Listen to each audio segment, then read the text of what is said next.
So, you know, So your point is that now that they're out of that region, yes, everything else, for the most part, falls apart. Meaning, we were prepared to fight here. We were not prepared to fight here, and you've yeah, broken through in many of these yeah. spots.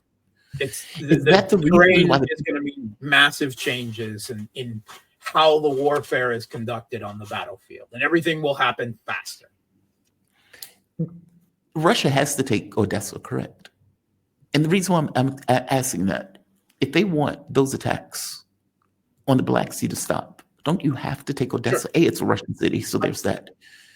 But it Yeah. seems rational.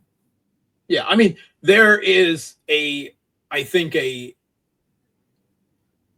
Russian society, right, has a belief that cities like Odessa and Kharkov that are Russian speaking cities, right? In particular, Odessa, which was founded by Catherine the Great, that these are Russian cities.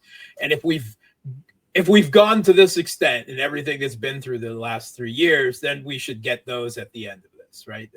That should, again, the problem with Odessa is its geography, right? Right. It's on the other side of the not only the Dnepro River, but on the other side of Kherson City, which the Kiev regime now controls since Russia withdrew from it in the autumn of 2023, and Nikolaev, right? Amphibious assaults to take big cities, yeah, they don't happen. Dangerous. Yeah, they don't happen, right? No one does that, right? That's yeah. and certainly, Russia's Black Sea fleet has some capabilities, but an amphibious landing and assault and taking of Odessa is likely beyond the range of the possible, certainly right now.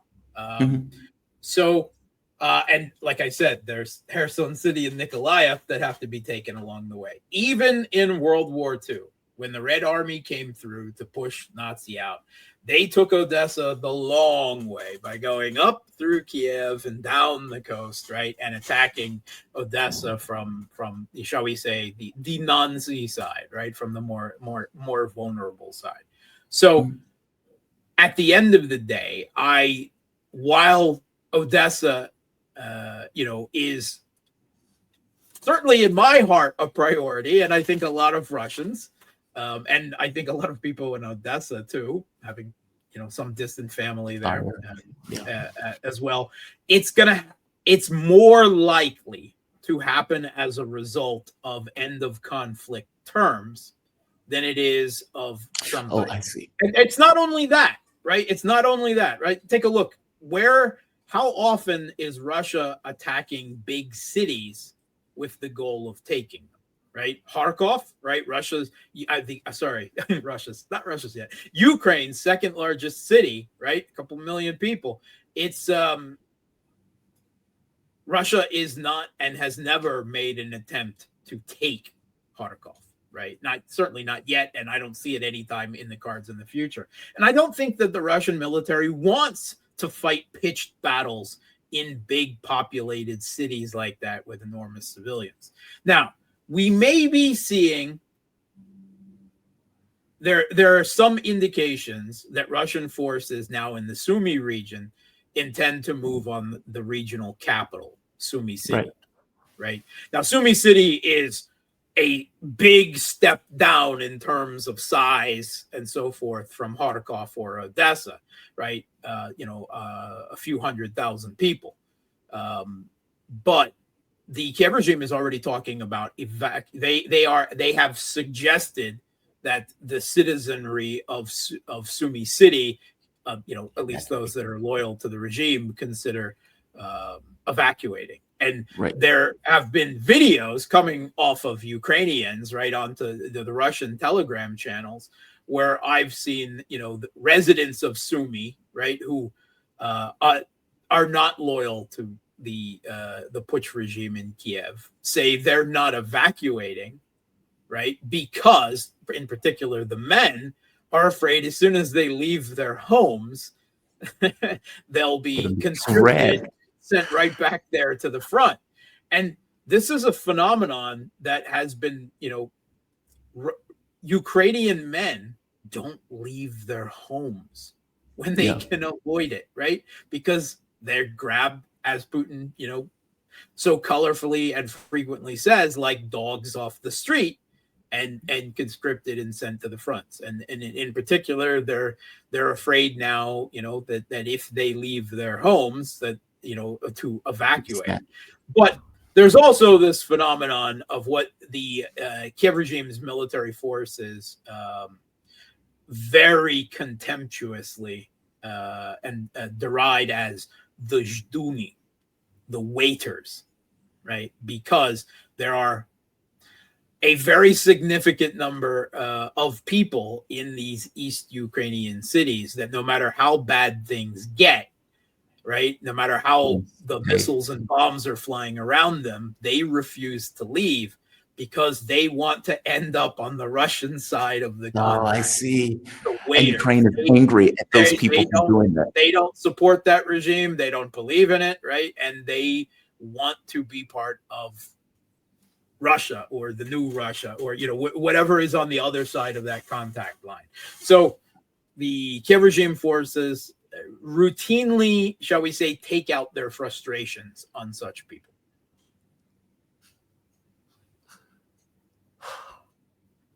This is a nasty war. This is a nasty war. It's been a nasty war since 2014. So, okay.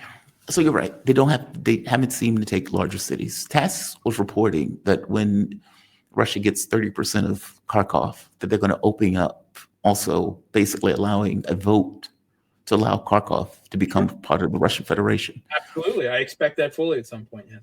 And it does seem like they're trying to take Sumy City. I mean, they're streaming in from all sides. Part of that is because of opportunity, right? Starting about just over 2 weeks ago now, Russia started really making, shall we say, unexpectedly rapid advances, right, for that area, in the area between Pokrovsk and Konstantinovka in the Donbass, right? These two, the Konstantinovka is the bottom of that last defensive line, and Pokrovsk is that one holdout in south central Donbass, Donetsk. Russian forces were advancing much more rapidly. Kiev regime defenses were crumbling in that area. So no longer having any reserves to draw on, right? They have to strip other areas of the front in order to reinforce other areas. And that's exactly where they stripped forces from. They stripped a number of brigades from the defenses in Sumy to send into this area in Donetsk between Pokrovsk and Konstantinovka. And Russia saw that and said, well, pedal to the metal in Sumy then, right? And that was already a week ago. They had taken 18 settlements in 7 days, right? We talked about that last week. So that's continuing, right? The Kiev regime's defenses in that area are crumbling more rapidly, right? Because the Kiev regime took forces out of that area to put them elsewhere. And we're going to increasingly see that along the contact line. The contact line is huge now, right? Going all the way from on the Ukrainian side, Chornigov, the Chornigov, Bryansk on the other side up there, all the way across the north, down through the Donbass, then down south through Zaporozhye, and all the way to the Dnepro River. And Russia is also advancing, by the way, in the Zaporozhye region. That's not reported much, both towards Gulai Polya and towards Orehov, which is where the Kiev regime's 2023 NATO planned, trained, failed summer offensive was launched out of. So Russia's advancing from the south as well. It's not as well publicized. The battles maybe aren't quite as intense as they are in the Donbass, but there's certainly no walk in the park either. But Russia's advancing everywhere. And the Kiev regime is forced to defend all along that contact line, right? And they don't have the troops to do it.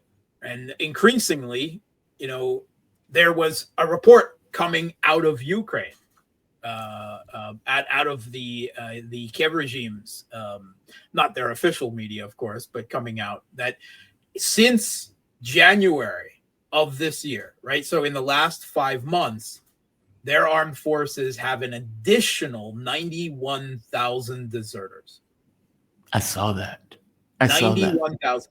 And that is on top of another 100,000 previous to that. So the Kiev regime is looking at 200,000 deserters, basically, in the last year, really.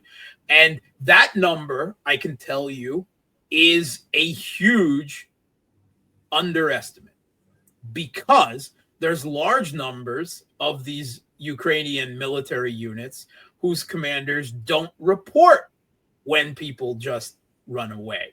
Why? Because the pay was sent through them to their troops to begin with, and they just keep collecting the paychecks. So that this is a regular phenomenon. It's been discussed even in the Kiev regime's, shall we say, somewhat more independent media, both inside and outside of the country, since the conflict began. That is a regular thing. Ghost soldiers at the front, where their commanders are collecting paychecks and are happy to take it, if their soldiers go AWOL. And when you have a force that at this point is to a very large extent forcible conscripts who don't want to fight and die for this regime, of course they're going to take the first opportunity to run away, and that's what they're doing. So they also don't seem to have air defense. That is not sustainable. That is not sustainable. I mean, just do the math. They are losing about 20,000 plus hard losses every month, right? Whether when we're talking dead and severely injured, so they can't be returned to the front, and at times that number goes up to 30,000 and above, right? So they're losing now another more than 10,000 a month due to desertions, right? Close to 20,000 a month extra due to desertions. And by their own estimates, they are forcibly conscripting between 15 and 20,000 new cannon fodder every month. Wow. That is not sustainable math. That is the war of attrition in manpower. Their military keeps getting they're going to be able to keep lesser going in quantity and quality, right? Because you don't have trained officers corps, you don't have people with combat experience. Yeah, they're still going, and they're trying again. They're throwing insane amounts of what troops, combat troops, capable of assault rather than conscripts barely capable of defending a trench. They're sending some of their best combat units, their best equipment, again to try to break into the Kursk region at Tyotkina again. This has been going on now for the last 2 weeks. They keep throwing forces at Tyotkina trying to break in. And Russia isn't even bothering to send really reinforcements to that area. If they manage to take one little hamlet, which they haven't so far, there are reports they have at various times taken a few buildings, and then, there's fog of war, right? But they're throwing all of these forces there, and Russia's not diverting forces from anywhere else. They're continuing what they're doing in Sumy. And they always have the option of, well, if you do get a tiny little foothold, we can always call up our North Korean bros again that'll defend our side of the border, right? We got those guys in reserve, and they're crazy, right? I mean, they're very enthusiastic. They're very enthusiastic. Right? Let me at him, Kim Jong-un is saying. I'll rip them a new one, right? So it's like chewing at the leash. It's madness. It's again it's chasing this narrative, this political war that makes zero military sense whatsoever, and has been trumped by the Western media from the beginning as the Kiev regime's, backed by NATO's military genius. And, the Russians are so stupid. They don't know what they're doing. Their generals are they're officers. There's no innovation. There's no, freedom of the lower officers. All of this false cliche propaganda, human meat waves, right? That's the only way Russians think. Racist nonsense from the Second World War. False. Yeah. It's all propaganda.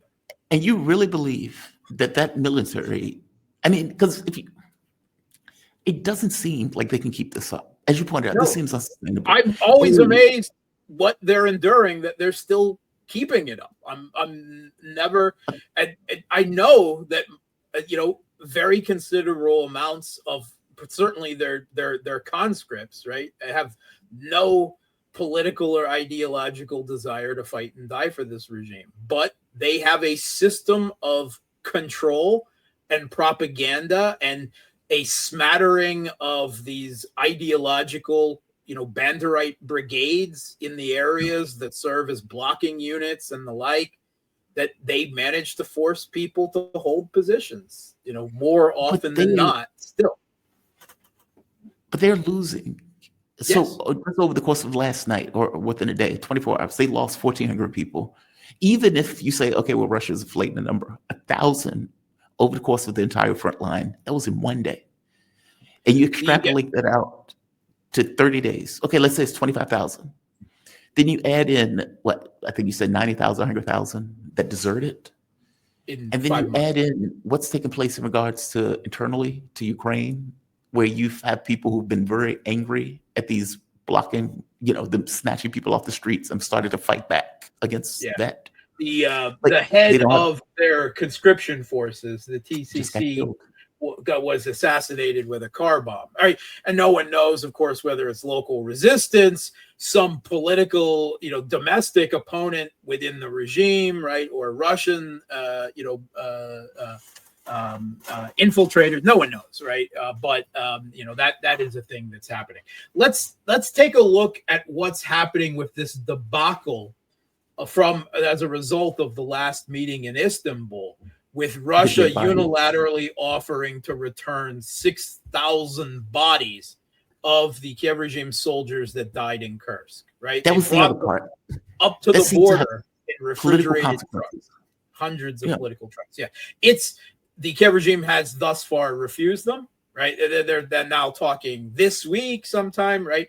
Meanwhile, those bodies, they're chilled, but they're not that chilled, and it's actually pretty warm. Yeah, they're rotting in there. Yeah.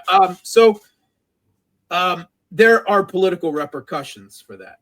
So first of all, they don't want to admit, they've never admitted their casualties, right? Their brave Aryan Banderite soldiers are killing 10 or 100 orcs for every one of them that falls, right? They've only suffered, 30 or 40,000 losses from the beginning of this laughable, emperor with no clothes propaganda. So to suddenly admit that, the 6,000 of them died, that's just the bodies that Russia has collected from their own forces in the Kursk region. That questions a lot of their domestic propaganda narratives right there. Right. So they don't want that. There's another level to it, though, because the vast majority of the Kiev regime's troops that die are not considered killed. They're officially classified as missing. Why? Because every Ukrainian soldier who dies has a life insurance policy that is supposed to go to their wives or their family of some $360,000 worth.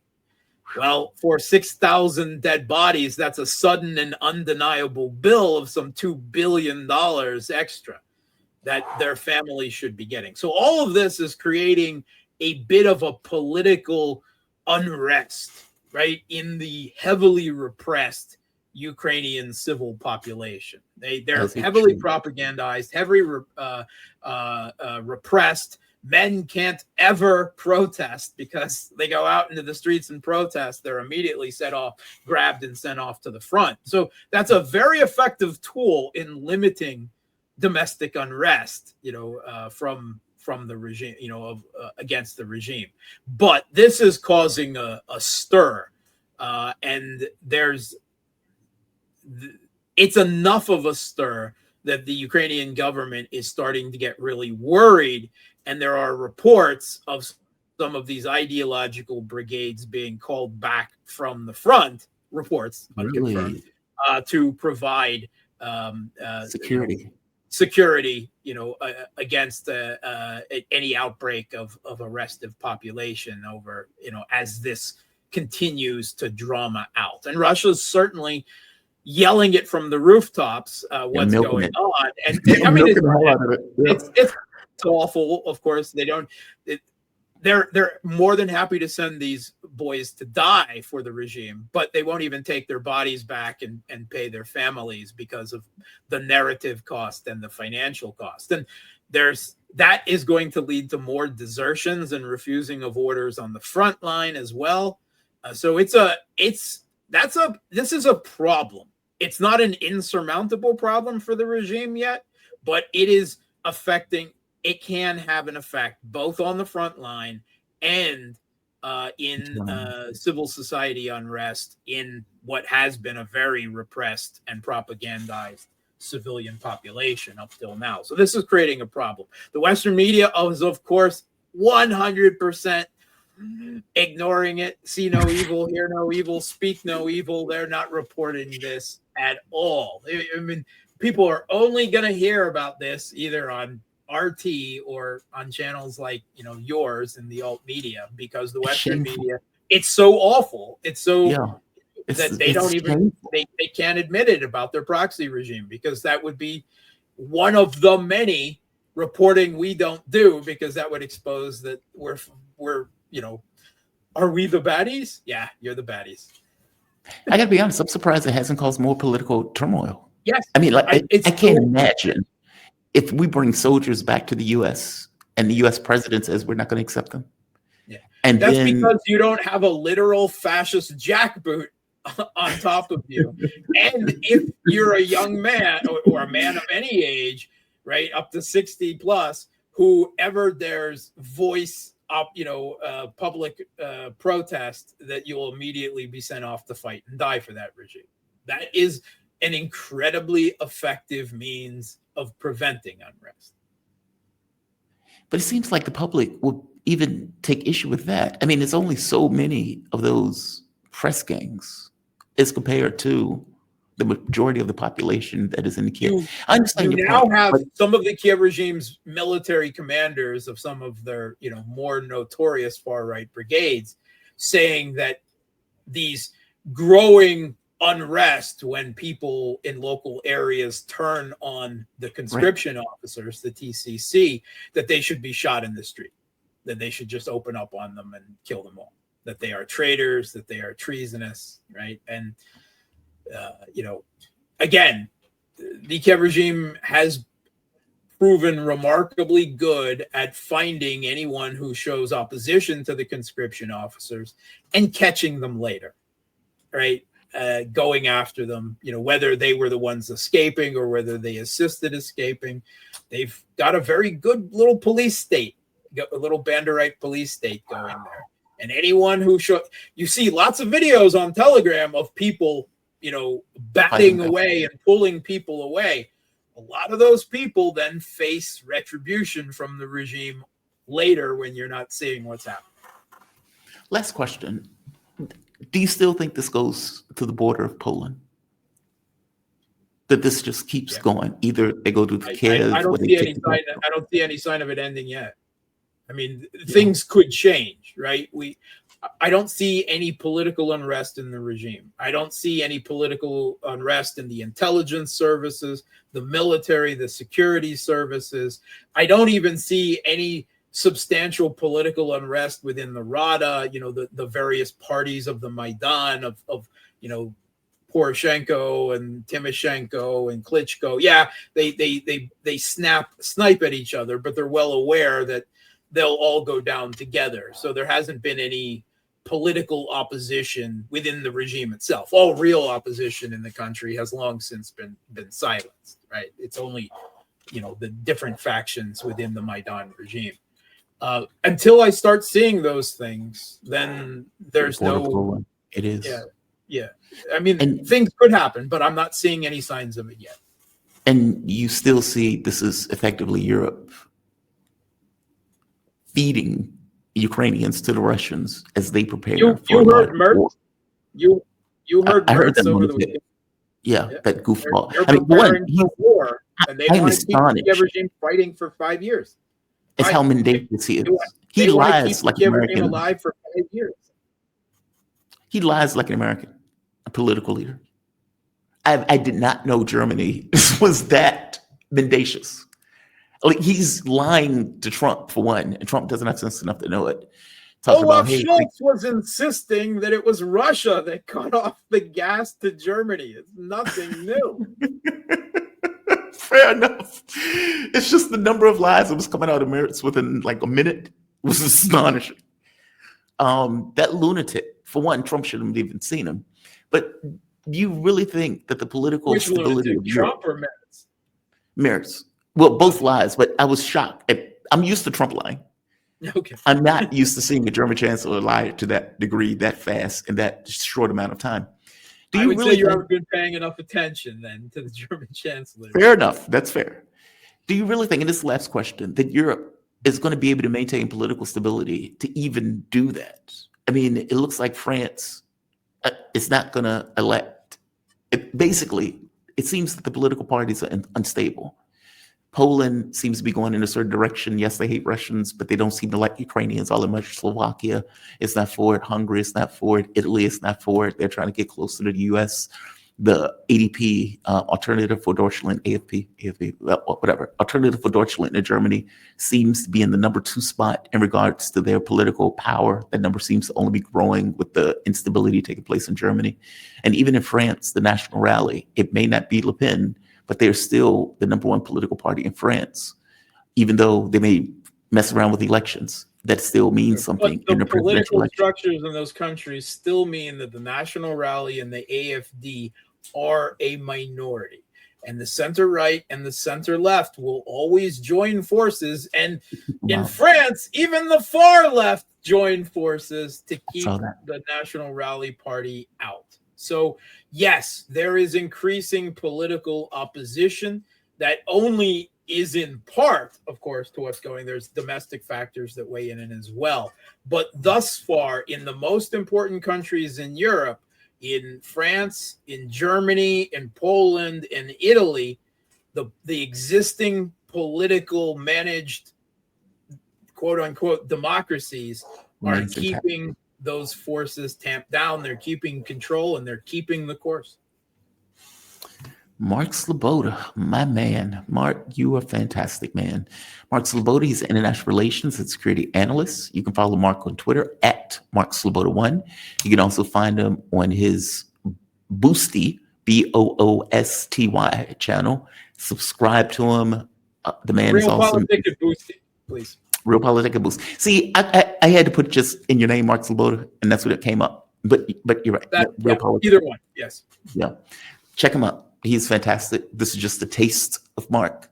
You can get his unfiltered thoughts into your ear hole, or at the very least, you can read it. That sounds obscene. I promise it literally won't be that obscene. Thank you for this, Mark. You have a good one, man. Yeah, you as well, too. All right. Mark Sleboda, the man is